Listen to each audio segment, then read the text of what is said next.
Chapter 1, 52 in 52. Know your why.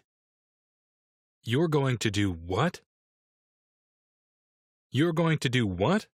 Don't be surprised if these are the exact words you hear from almost everyone when you finally announce to the world that you intend to run 52 marathons in 52 weeks, especially from your family. That's right. You plan to run 26.2 miles, 42.2 kilometers once a week for a year straight. When you respond to each and every naysayer, let it be with all the passion and seriousness that you can muster, so that they know that you are not joking. You are going to do this. How do I know what people will say when you announce this seemingly gargantuan running effort? One that may seem impossible? Because I did it. I have successfully run one marathon a week for a year. From May 5th, 1996 through April 27th, 1997. Starting at the Cleveland Marathon in Cleveland, Ohio, and finishing 52 weeks later at the Big Sur Marathon in Carmel, California. I became the 9th man in the world to successfully run and complete 52 certified Boston Marathon qualifying organized marathons. I called it my super run for the cure because of a little 5-year-old boy I knew, Glenn Miller, Jr. of Logan, Ohio, who was diagnosed with the disease leukemia and passed away. This motivated me to hit the road and travel around North America, Canada, Alaska, and Hawaii to use my marathon as a vehicle to raise money and awareness for leukemia research and a cure. So you can see that as author of this writing, I walk, or rather, run with integrity. I can truly say, been there, done that. Now that you understand this, I want you to know that I'm here to be your guide as you go into a year of running a total of 1,362.4 miles, 2,194.4 kilometers, filled with uncertainties, anxieties, naysayers, yet plenty of passion, determination, perseverance, and a damn the torpedoes, full speed ahead attitude. When you hear those first statements of, "You're going to do what?" it is time to shake off any self-doubt and respond firmly that you plan to and are going to successfully run 52 marathons in 52 weeks. Now your idea, your plan is committed to move forward. In many ways, finally saying your goal out loud to the world adds some heft to it and puts some weight on your shoulders to do it. Subconsciously, you're saying to yourself, okay, I told the world I'm going to do this, so now I better do it. And in the face of those first incredulous words, you're going to do what? Your will is either going to buckle, collapse, and give up on the idea, or you're going to gain strength and move forward toward that first starting line with a will of steel, determined to do it. I do, however, have a feeling that if you are reading this right now, and have an interest in accomplishing some kind of homogeneous running feat, that you can and will do it. Throughout this guide on how to run a marathon a week for 52 straight weeks, I will provide you with some of my own personal experiences from my own year of marathoning. They say that truth is stranger than fiction, and I can assure you that I can verify this. Some of the people, places, and things that I experienced and dealt with throughout my entire year of running are just ridiculously over-the-top crazy and hard to believe. But they all really happened. It was all part of my journey to adding my name to the list of runners who have joined Club 5252. A prime example of this is an almost mystical experience that happened to me during one of my morning training runs prior to the start of my 52 marathons. It had already been several months since I came up with the idea for my super run for the cure, with my mission being my running 26.2 miles once a week for 52 weeks to raise money and awareness for leukemia research. I had become a member of the Leukemia Society of America's Marathon Training Group, Team in Training, where healthy runners trained to run a marathon and raised money along the way for leukemia research. One of the things that TNT, the acronym most people used, did was to match each runner with a leukemia patient so that it became more personal, and so that you could understand exactly how horrible the disease is. As mentioned earlier, I was matched with a little 5-year-old boy, Glenn Miller Jr. He was then a sweet, healthy-looking young boy. But over the ensuing weeks and months, the leukemia ravished his body. He ended up passing away. Dealing with little Glenn's passing was tough enough, but trying to get my super run for the cure up and running was meeting with several roadblocks. My number one roadblock was the very organization that I was going to run the marathons and raise the money for, the Leukemia Society of America. While I had success on a local level with my Central Ohio chapter of TNT, I had little, if any, success in securing the endorsement and help of the national office of the Leukemia Society of America. They simply would not believe that I was legitimate, and/or that I really could do this. Many times during my year of running, I heard indirectly that people within the LSA thought I was doing my run for personal gain and fame, which could not be further from the truth. Here I was, only a few weeks from marathon number 1 of my 52 marathons in Cleveland, Ohio, and I was very, very frustrated, to say the least. Instead of causing me to lose faith in my upcoming mission and wavering in my commitment to do my year of running, I became more determined than ever, saying to myself during each one of my training runs, I will do this.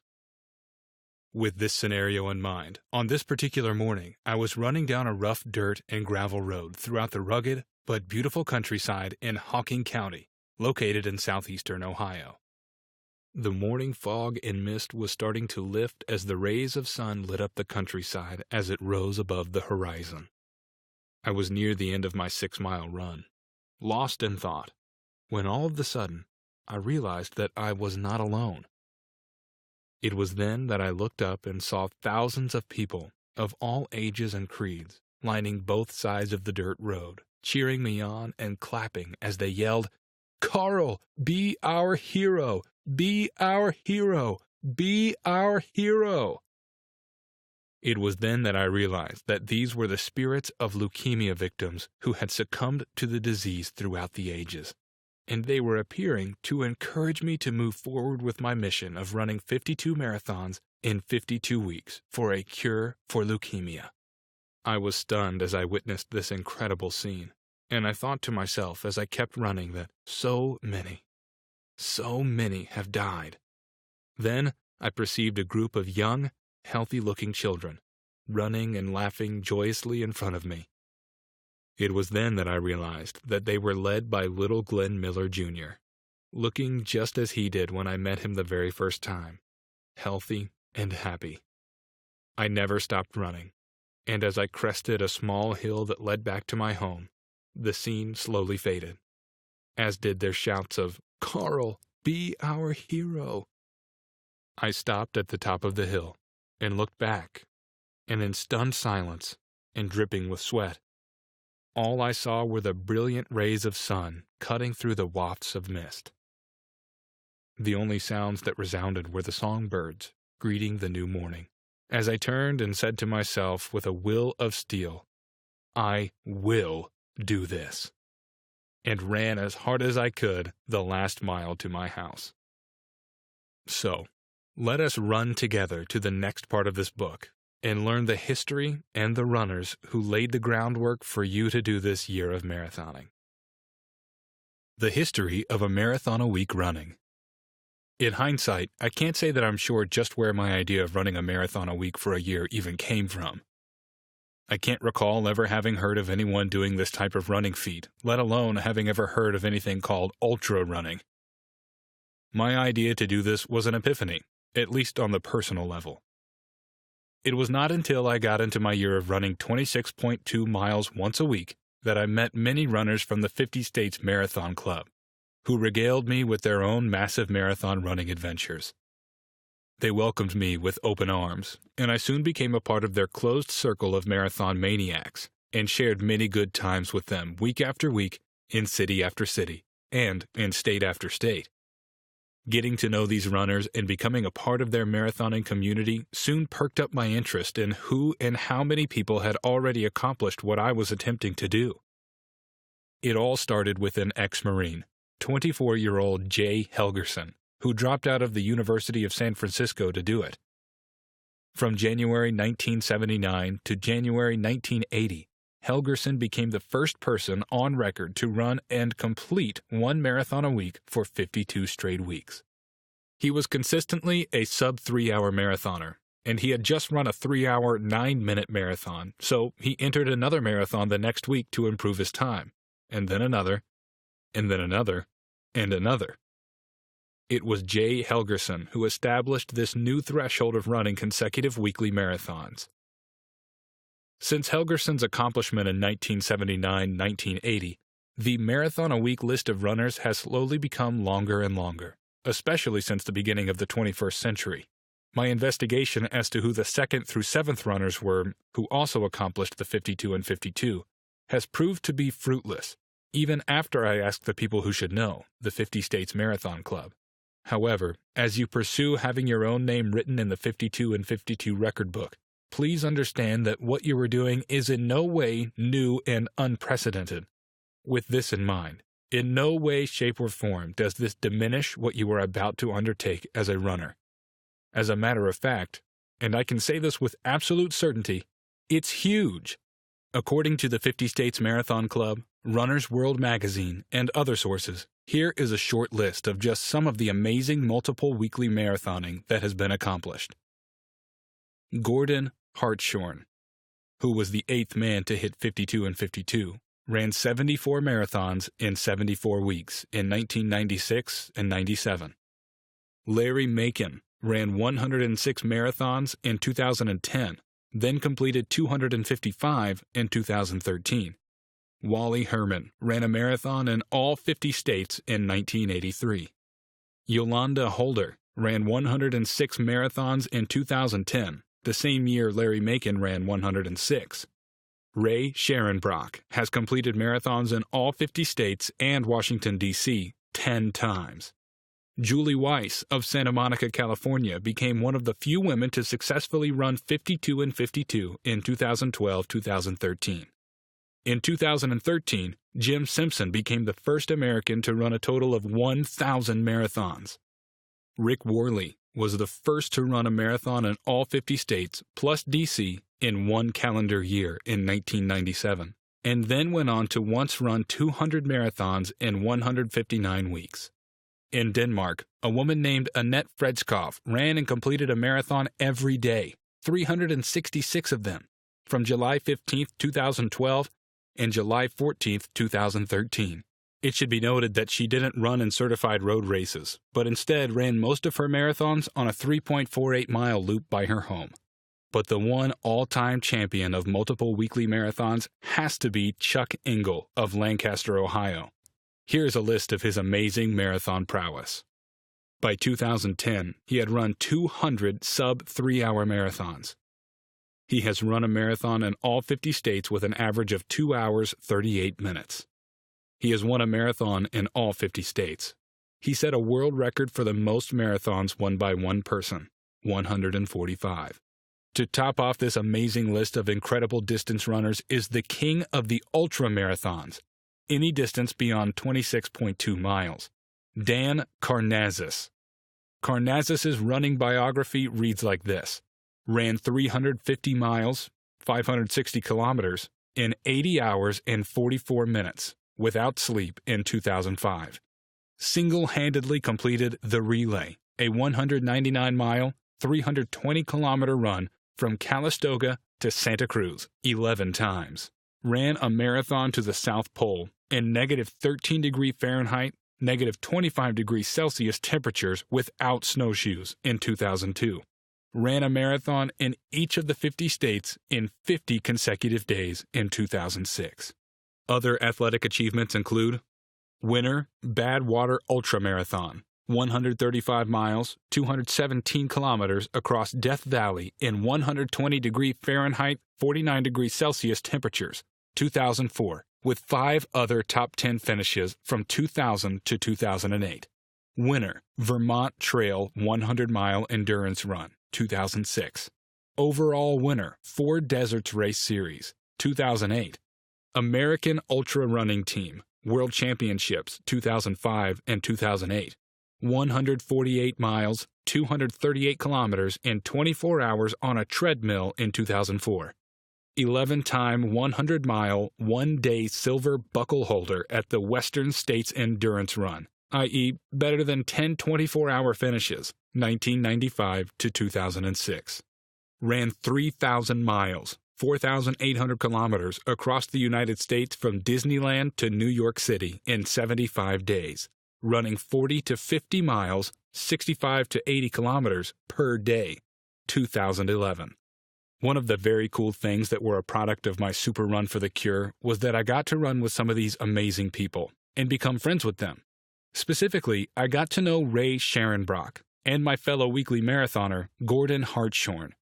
The most incredible and almost unbelievable thing about Gordon was that he ran all 74 of his marathons in 74 weeks while he had prostate cancer. Gordon's streak was 12 marathons ahead of mine, and he kept running week after week even after I finished my 52 and 52 streak in April 1997. It was a really strange synchronicity that I found out what happened to Gordon after his streak of marathon running ended. I was running the half marathon in Parkersburg, West Virginia a couple years later, and I started to chat with the guy running next to me. It turned out to be Gordon's nephew, who told me that Gordon had recently passed away, finally succumbing to his prostate cancer. How appropriate that I would find this news out while I was running a race. Turns out that I ran a really good half marathon time because I knew that Gordon was there pacing me that day. Of all the wild and crazy characters I met that year of running, the one that sticks out the most in my mind is Steve Boon. Steve was one of the administrators of the 50 States Marathon Club, which is based out of his hometown of Houston, Texas. My first images of Steve was him coming across the finish line of one of my marathons, and what a sight he was! Running with no shirt on, with long flowing, shoulder-length gray hair and bald on top. To top it off, he had a cigar in his mouth as he crossed the finish. I would become good friends with Steve over the ensuing year of running, and would encounter him and his cadre of 50 state marathoners in city after city, race after race. I was even with Steve when he met his future wife Paula, as he and I stood at a bus stop in Boston, my 51st marathon of the year, waiting to go to the Marathon Expo. I am going to guess with pretty good accuracy that you too will have some astounding and almost unbelievable experiences throughout your year of running 52 marathons, just like I did. So even though your head is spinning with the stunning logistics and the overall plan to run 52 marathons in 52 consecutive weeks, you can see that the trail has already been blazed for you. Rather, I should say, the trail has been brightly lit by halogen lamps. This should give you the confidence to accomplish your year of marathoning, because those who preceded you will carry you on their shoulders from their running efforts. You have the knowledge that anything is possible in the world of running. The running legacy of Terry Fox. Of all the runners who have established mass marathoning as something to be recognized, and who have been the greatest inspiration of all to all people around the world, it is Terry Fox. No story on weekly marathon running could ever be written or told without acknowledging this legendary effort. While I was doing research to get my super run for the cure up and running, I came across the story of a young Canadian hero named Terry Fox. I couldn't believe it when I read that at the young age of 19 years old, Terry was diagnosed with a cancerous tumor in his right leg.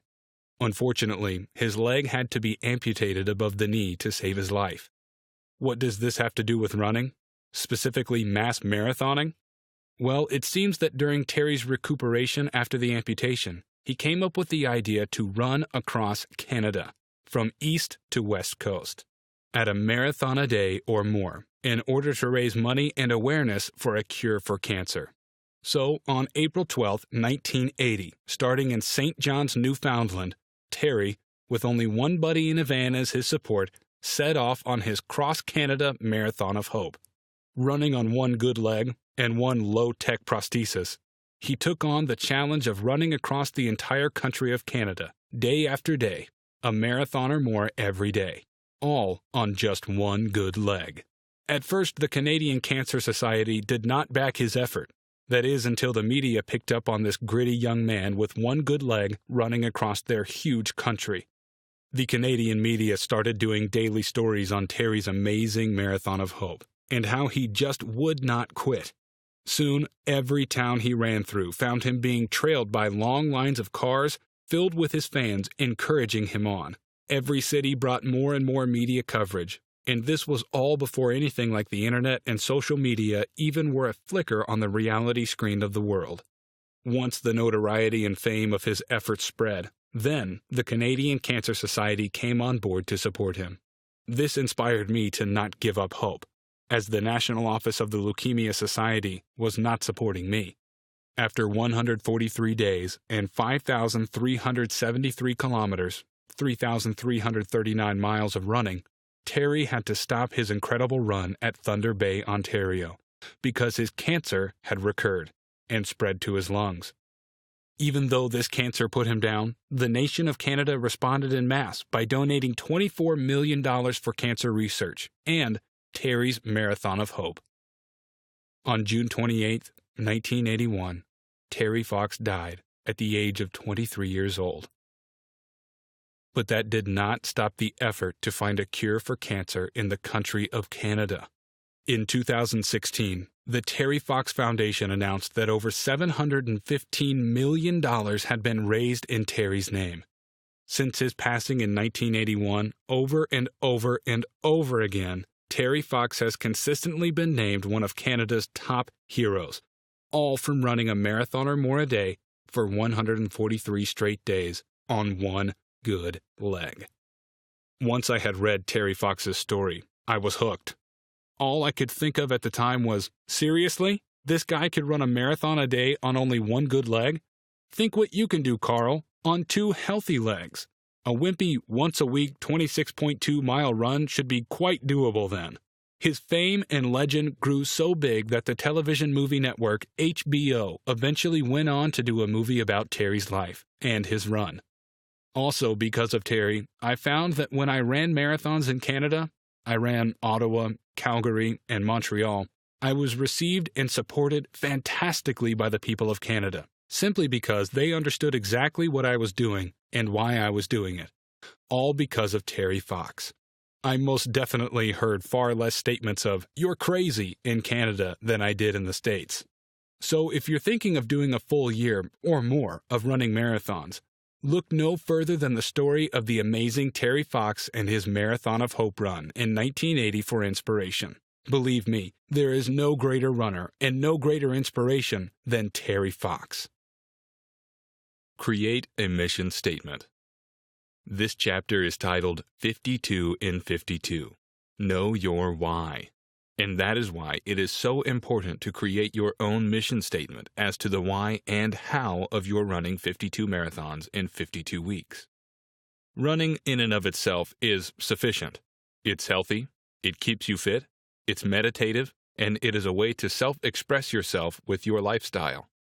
However, when it comes to taking on something as tremendous as running one marathon a week for a year, then you need to have focus, purpose, and commitment. Your purpose and commitment are what will keep you running week after week after week, through all of the trials and tribulations you will encounter. It will keep you running through all of your victories and all of your defeats, and through the highs and lows of running mile after mile after mile.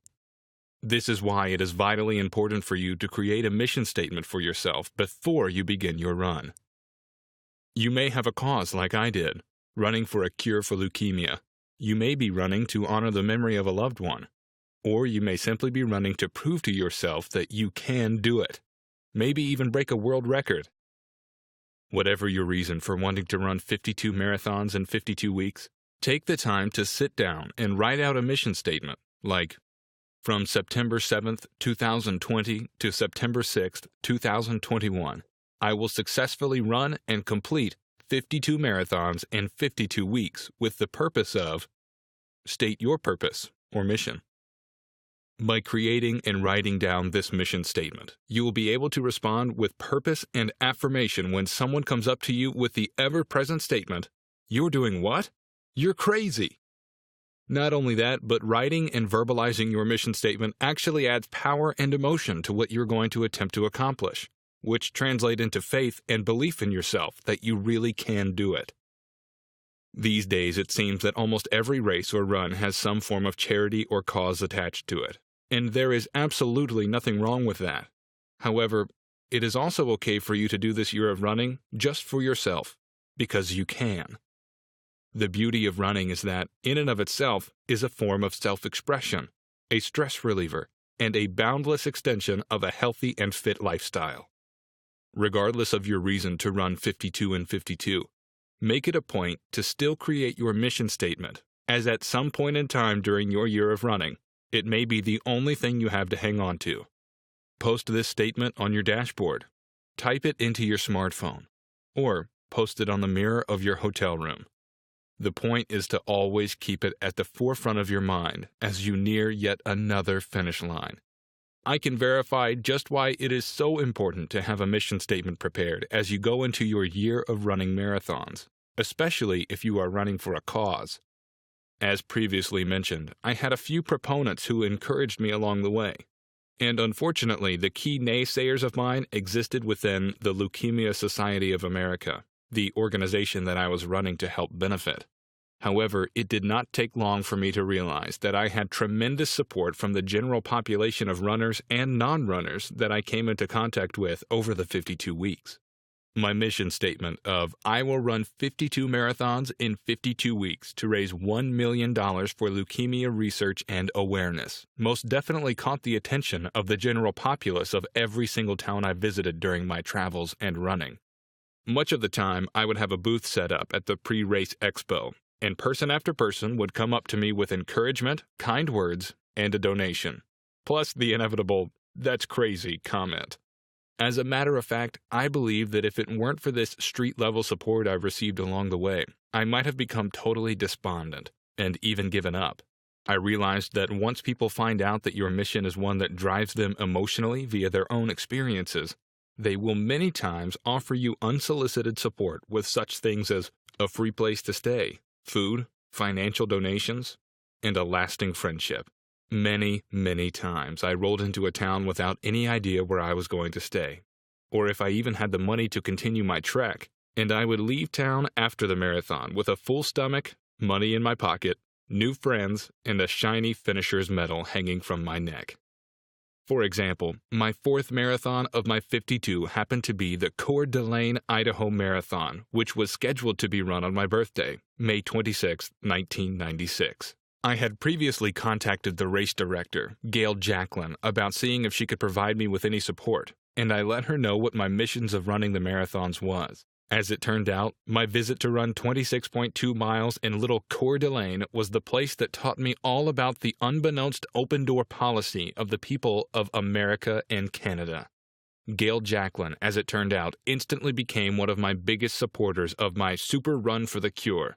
Not only did she put me up in her own beautiful home, but after she won the overall female marathon division, yes, won, she then had me as the guest of honor at a cookout at her home, made a birthday cake for me, gave me a new jacket as a present, and then sent me on my way the next morning with fresh, homemade munchies she had prepared herself.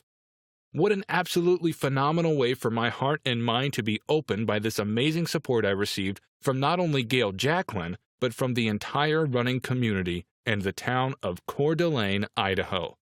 And this was just the beginning of amazing after awesome after incredible experiences of support I would receive throughout the year.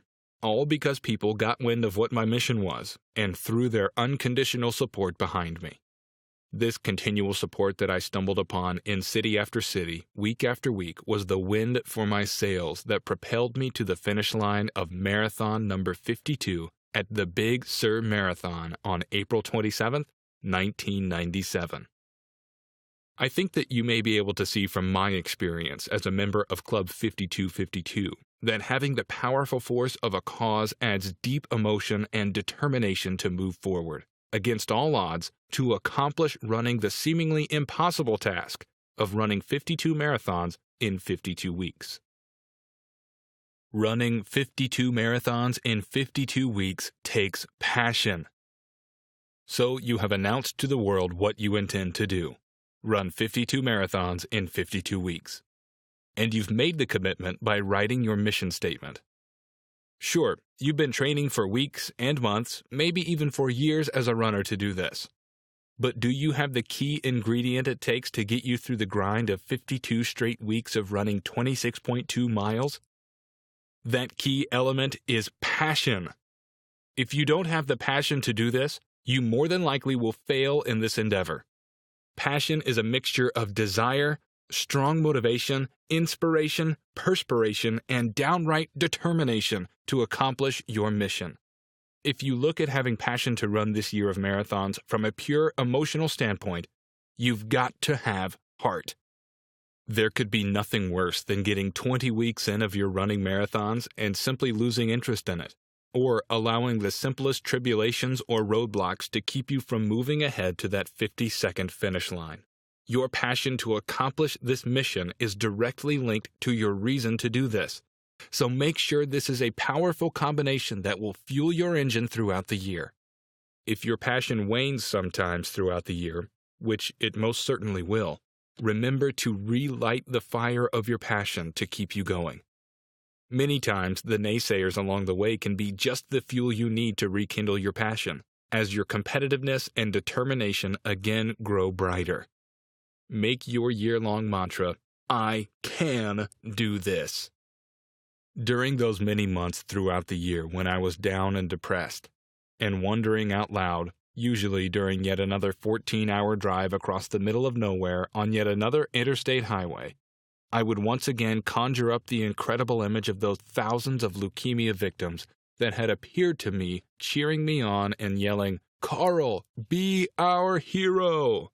during that misty early morning training run I was doing on the backcountry roads of Hocking County, Ohio. I would draw courage and passion from yet another city where I once again received massive support from not only the race director, but the local people and even the media. Running 52 marathons in 52 weeks takes money.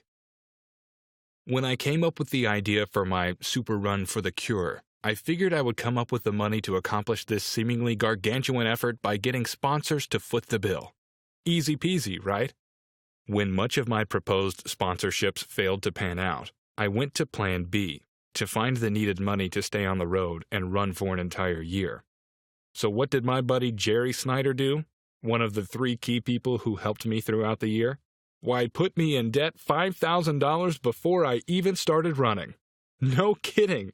Somehow, Jerry had convinced a local Columbus, Ohio printing company to make up 1,000 t-shirts screen-printed with not only a caricature of me on it, but the words, "Save a life, wear a Gruber."